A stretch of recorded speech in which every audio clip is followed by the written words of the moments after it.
What's going on, guys, and welcome back to the channel. Per typical video fashion, I'm gonna start you guys out with a question to get you guys thinking. What's the best racing coaster you've ridden?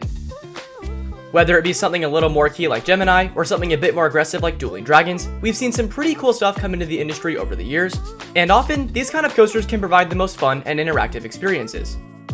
And keeping in the topic of lesser known coasters, I of course wanted to bring you a new one today that one, I'm hoping you haven't heard of, and two, was actually suggested by Mr Coller Roaster after I asked for video ideas just a few days ago. It almost looks like a mix of Desmo Race, Test Track, and Tron, and actually looks pretty cool, so of course I wanted to bring it to you guys today. So what is it, and where did it come from?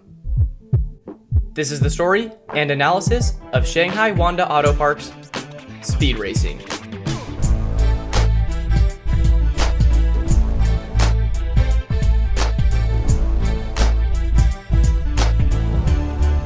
Speed racing at Shanghai Wanda Autopark is an indoor-powered coaster built by Gemini Rides, better known previously as Golden Horse, that features 2 tracks and an experience lasting a total of 2 minutes.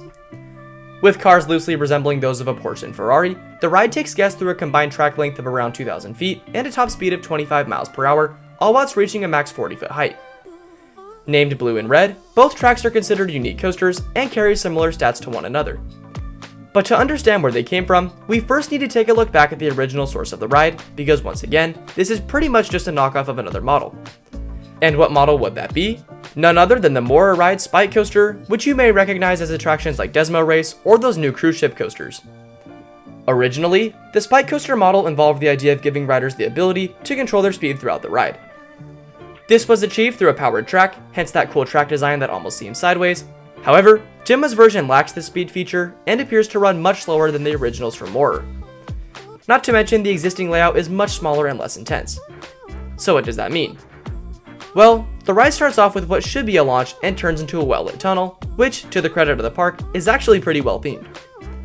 Following this, the coaster actually does pick up a bit of speed and makes its way through some more twists and turns, but before anything else can happen, unfortunately ends thereafter. There's probably about 100 feet or so of track at the end of the ride that should be taken faster as well, but this thing just crawls through it.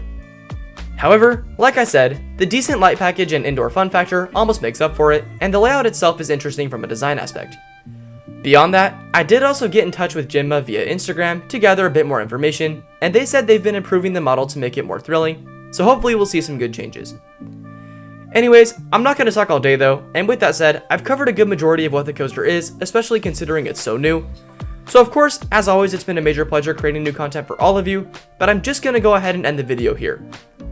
Unless there's any other questions, which of course you can go ahead and leave those down below. Don't forget to like and subscribe as well to help us out if you did enjoy, but besides that, that's really all I got for you guys today, so stay tuned for another one coming in a couple days, but until then, we'll see you all there. See ya!